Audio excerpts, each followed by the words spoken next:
So here's my thing: apricot, pineapple, tomato paste, vinegar, chicken broth. So let's start. Here's my sweet and sour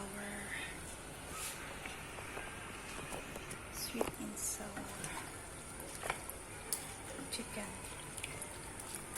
So there's a lot of sauce, guys, because I really love sauce.